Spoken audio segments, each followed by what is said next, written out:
Hello, my dears. This is Annette of AnnetteLeonard.com, back with Chronic Wellness.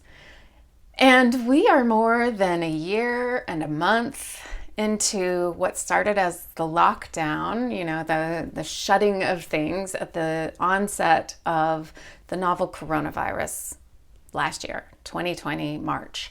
And we are now in April of 2021. And I just want you to cast your mind back to the fact that you had never heard of a coronavirus, most likely, that you didn't know the vocabulary shelter in place, that quarantine was something you probably had only heard about in the movies, that social distance was nothing in our, oeuvre, our psyche, our vernacular.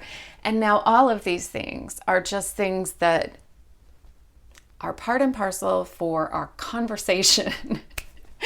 And I am just kind of living a moment where I am amazed once again at the power of the pandemic and how we're all just muddling through and wondering to myself about what the world looks like on the other side and the ways in which we go about business as usual on the other end of this, or the ways in which our habits are irrevocably changed. And I'm also just thinking about how all of you are faring out there, going about your lives with chronic illness. And I'm wondering about your circumstances, about whether you are somebody who has been able to stay at home this whole time, whether you are an essential worker, whether you are raising a family, whether you are taking care of aged parents, whether you lost your home during this time, whether you lost a job, lost a loved one, whether you've been out protesting, whether you went out and rocked the vote. I wonder how you have gotten through this year and then some that has just continued to take our breath away, right? I mean, I heard somebody say the other day that, in reference to the hits just keep on coming, that 2021 is still just hey, hold my beer, I got more to show you. And I just laughed thinking, whew, it just kind of burns behind my eyes, like the tears are just stinging, trying to come, because there's so much hardship, there's so much grief, there's so much to hold. And I am one of the people that holds things. And if you are home watching this, I'm guessing you might be too. So this is just to say, cut yourself some slack. Getting through the day is worth celebrating. However you do that, as long as it's not doing harm to others, and hopefully not doing harm to yourself. Right now, muddling through is sometimes the best we can do.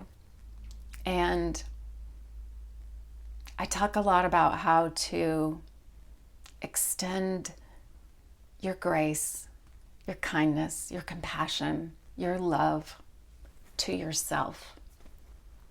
And I think that's so important right now.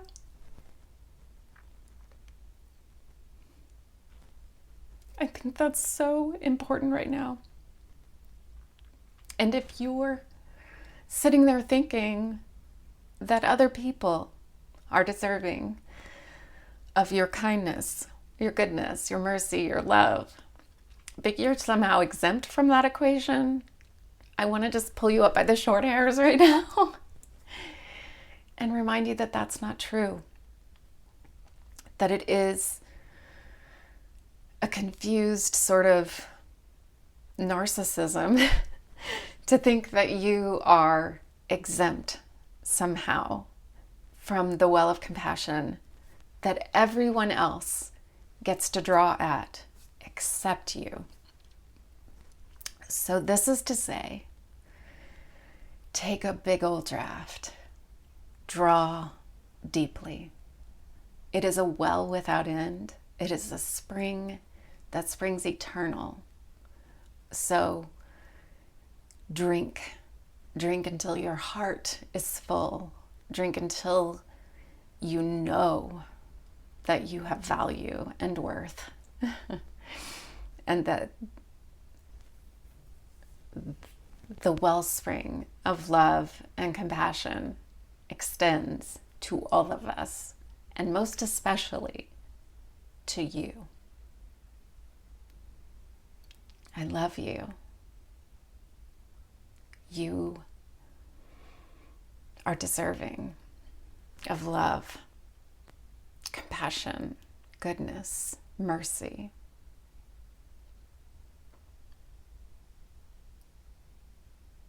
Be well.